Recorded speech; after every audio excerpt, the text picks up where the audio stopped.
Depuis sa sortie sur Netflix, Painkiller, série basée sur la crise des opioïdes aux États-Unis, fait un véritable carton auprès des abonnés.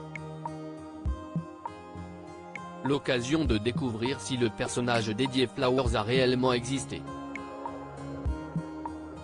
Après Dopsic sur Hulu et Disney+, la crise des opioïdes qui sévit depuis les années 90 aux États-Unis a fait l'objet d'un autre projet, cette fois sur Netflix. L'entreprise ON Rouge propose depuis plusieurs jours une adaptation sérielle, sous forme de fiction, du livre Painkiller écrit par Barry Mayer en 2003 et de l'article du New Yorker The Family That Built an Empire of Pain de Patrick Radin-Keefe. De nombreux personnages sont basés sur de vraies personnes impliquées dans cette affaire, à commencer par Richard Sackley.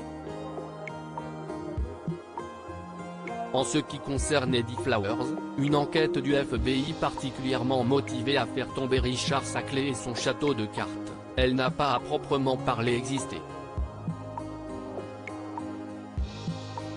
Comme l'a révélé son interprète Uzo Aduba à Netflix, Eddie Flowers représente les nombreux enquêteurs qui ont travaillé sur le dossier. Eddie Flowers incarne les divers enquêteurs qui ont fait face à la famille Sackley. Eddie Flowers est la somme de tous les enquêteurs. Mélanger la fiction et le réel permet de rendre la série encore plus crédible et impactante, a révélé l'actrice découverte dans Orange is the New Black lors de son entretien accordé à Netflix. Uzo Aduba explique qu'il n'a pas été compliqué de prêter ses traits à un personnage fictif au vu de toutes les informations qu'elle a pu trouver sur cette affaire. Ce qui a toutefois bien existé au moment des faits, c'est la peluche Oxycontin, créée pour attirer médecins et autres professionnels de santé, que l'on retrouvait en masse dans les cabinets. Peluche Oxycontin, jouée sur la douceur d'un jouet pour promouvoir une drogue. À la sortie du médicament Oxycontin, les spécialistes du marketing distribuaient divers produits dérivés pour attirer les médecins et les professionnels de la santé.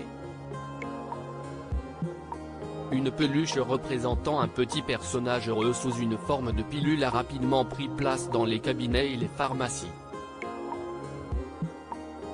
Le laboratoire a donc eu l'audace d'utiliser un jouet pour enfants pour promouvoir une drogue responsable de la mort de milliers de personnes en Amérique. Après la peluche, Purdue Pharma a aussi développé des chapeaux de pêche, des tasses, des stylos et des CD de la marque Oxycontin. Tout était bon pour convaincre pour le grand nombre d'essayer ce médicament miracle qui rendait accro.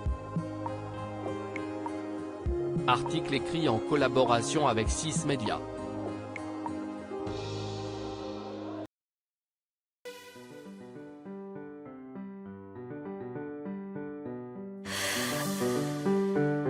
The